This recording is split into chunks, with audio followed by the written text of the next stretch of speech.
Hi everybody, my name is Michael. I'm a PhD student at UCL and today I will be presenting our work Metappearance, Meta-Learning for Visual Appearance Reproduction. This is joint work with my supervisor, Tobias Ritschl. Here we see an image of a modern office setting.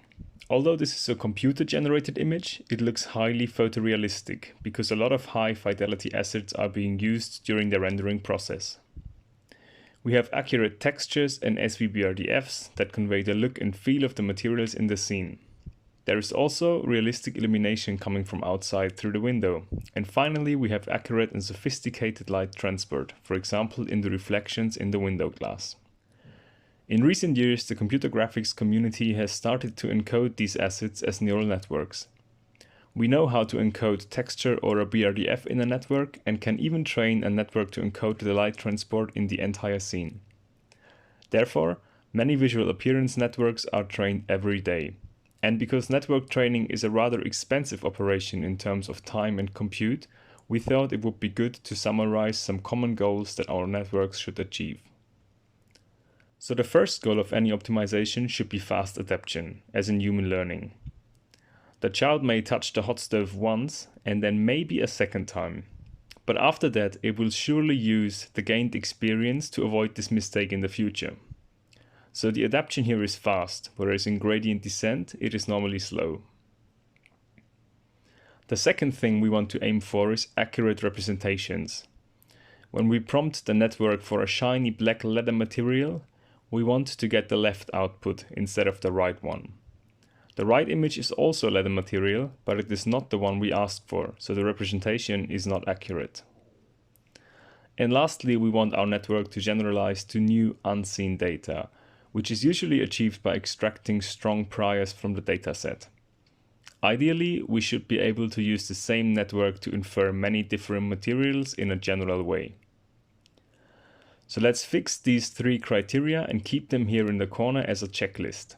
Because now we will look at ways of how neural networks are currently trained and which of these criteria they tick. First, we have the overfitting approach. Here we optimize a network to encode a single problem instance, for example a BRDF, as here in this example. This usually takes a rather long time, in the range of minutes to hours, so it's not very user-friendly.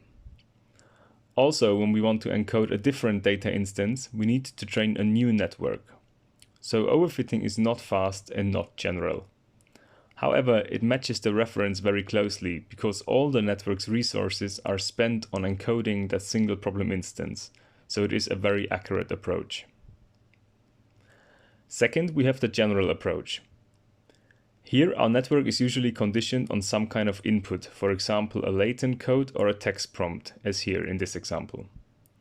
Based on this condition, the network predicts a representation in a feed-forward operation, which usually happens within milliseconds.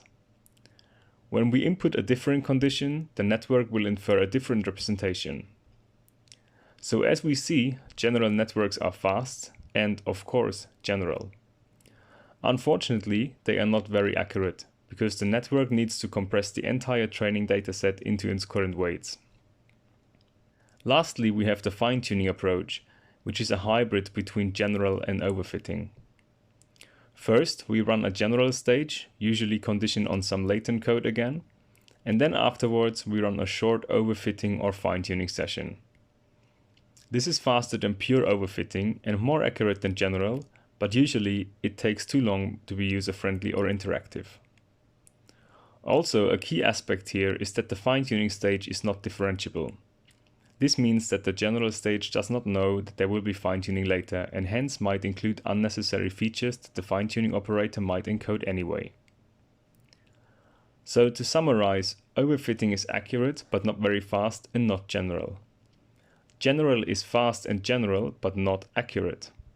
And fine-tuning is accurate but not fast enough and also not general enough because we have to do a separate lengthy fine-tuning run for each new problem instance. Another interesting observation is that all these networks are trained in isolation. That means that one overfitted or fine-tuned network doesn't know about the others and hence cannot benefit from their training information. With our approach, Metappearance, we aim to combine all these positive aspects of the aforementioned optimization approaches while also reusing information from previous training runs. We do this by looking at many optimizations and then understanding their commonalities.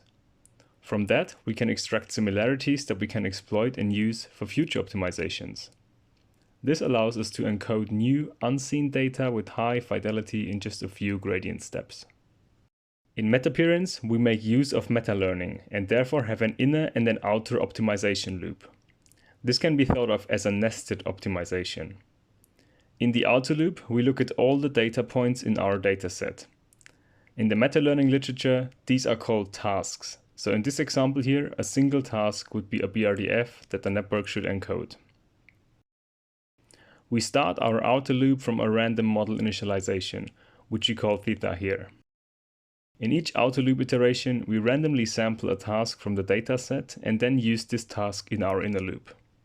The inner loop essentially is a very quick overfitting session, starting from our model initialization.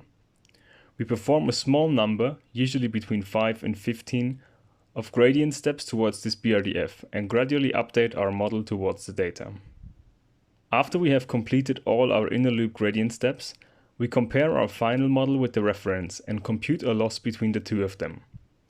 We can then compute the gradient of that loss with respect to the model initialization. Remember, this is where we started the inner loop from, and then use that meta gradient to update the model initialization. By doing so, we ensure that we achieve a little better performance in the next inner loop iteration. After we are done, we do all of this again. Sample a new task from the dataset, do a few gradient descent steps, and compute the meta gradient. Finally, use this meta gradient to update the model initialization. Now, if we do this repeatedly, our model initialization will learn to encode commonalities in the data, because it is the starting point for all inner loop overfitting runs. We might, for example, end up with this gray BRDF here, from which we can reach every other BRDF equally fast. Please be aware that this is a simplification which we use for visualization here. The real model in it lives in a high-dimensional space and might not always be as easy to interpret. Finally, we can use this gathered knowledge to infer networks for new, unseen tasks.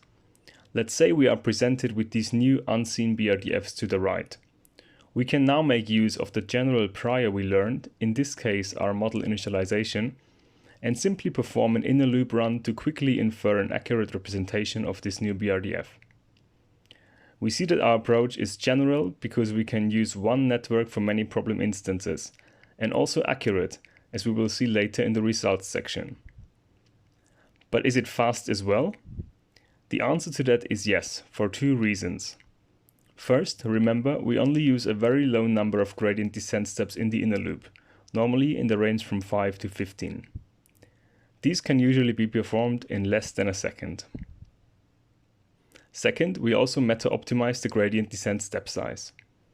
That means that we optimize over the learning rate that is used during the gradient descent steps of the inner loop. This means that we can now adjust the initialization more freely, because we also account for the step size of the subsequent gradient steps. If we choose the step size too small, our network will fail to reach the reference in only a few gradient steps. On the other hand, if the step size is too big, our network will overshoot the reference. And if we learn the correct step size, our optimization ensures that we will end up with the correct network after only a few gradient descent steps. To summarize, we build strong priors for future optimizations by learning the model initialization and ensure fast convergence by jointly optimizing the gradient descent step size. Okay, so now that we have understood the approach, let's look at some results. In the paper, we show results for several visual appearance applications and provide an in-depth analysis of their properties. But here we want to focus on the following four: texture, BRDFs, illumination, and light transport. For textures, we can again visualize our learned in it. This is the equivalent to the gray average BRDF we have seen before, so to say the average texture across the training set. Note that the top and bottom textures are not identical as they are conditioned on random noise. For our learned initialization, we can converge the two very different exemplars, for example this grass and rock, in only 10 gradient steps, less than a second. We also see that our final textures are very similar to the reference in terms of VGG statistics. Of course, all our evaluation is done on unseen test data, so the network has seen neither of these textures during training. As we have seen in the running example throughout this talk, we can also use Metappearance to encode BRDFs. We again show our learned model initialization on the left side, and then converge to two very different target BRDFs in only a few gradient steps and with very high accuracy. In this case, the inference takes less than 1/10 of a second and hence can be used at interactive rates. Finally, let's look at some results for stationary SVBRDFs. We show results for the non-stationary case in the paper and supplemental. Our meta-learned initialization on the left encodes the meta SVBRDF, which looks like a rifled brown leather material with medium roughness. From this, we converge to a blue diffuse carpet material in the top row and to a shiny marble material in the bottom row. Note that our competitor, an approach presented in 2021, needs more than 2 minutes to fine-tune, while we achieve similar quality in just over a second. For the remaining two applications, illumination and light transport, we will contrast our approach against the traditional training paradigms, general, overfit and fine-tune. As we can see, the feed-forward general network infers a roughly correct environment map as the shadows are at the correct position, but it fails to pick up nuances in the shading gradient on the bottom inset, and it does not capture the highlights correctly.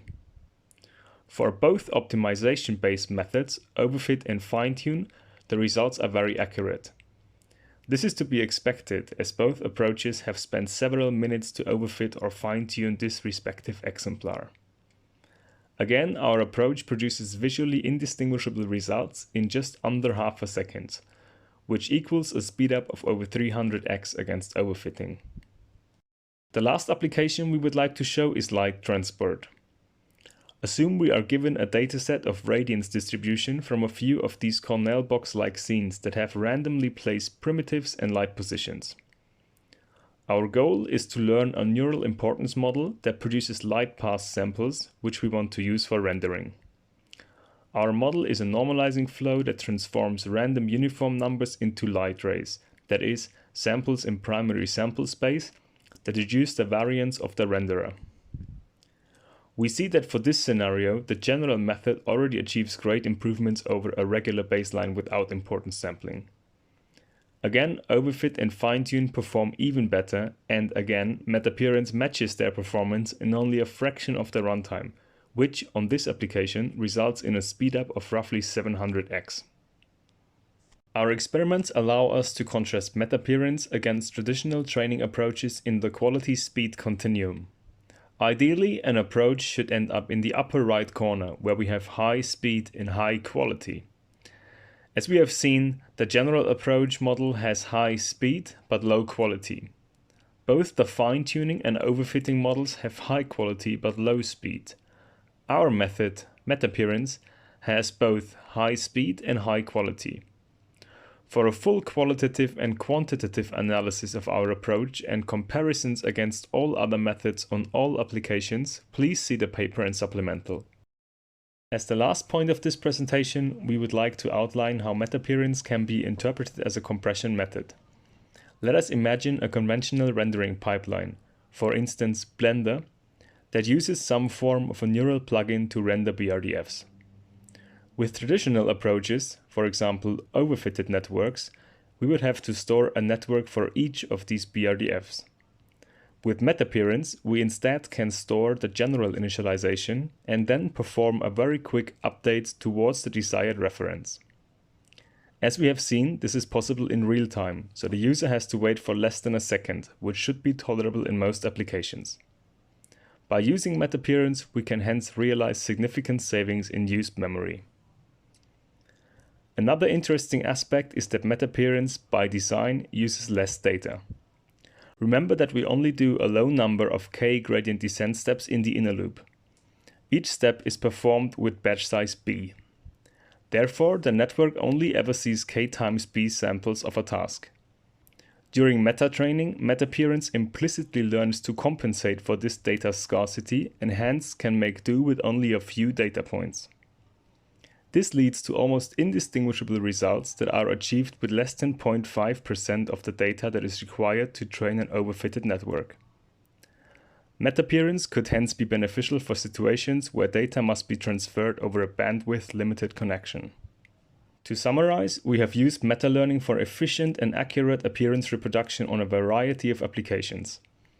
Metappearance provides similar results as other training schemes that take orders of magnitude more training iterations or training data.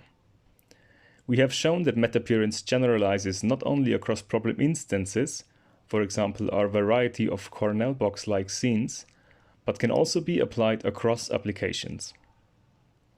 Directions for future research could include meta-learning the objective function or the data sampling pattern itself, which would enable even higher accuracy for visual appearance reproduction. Our code is publicly available on our project page and on GitHub. Please do not hesitate to reach out to me if you have any questions or if you'd like to talk about my research.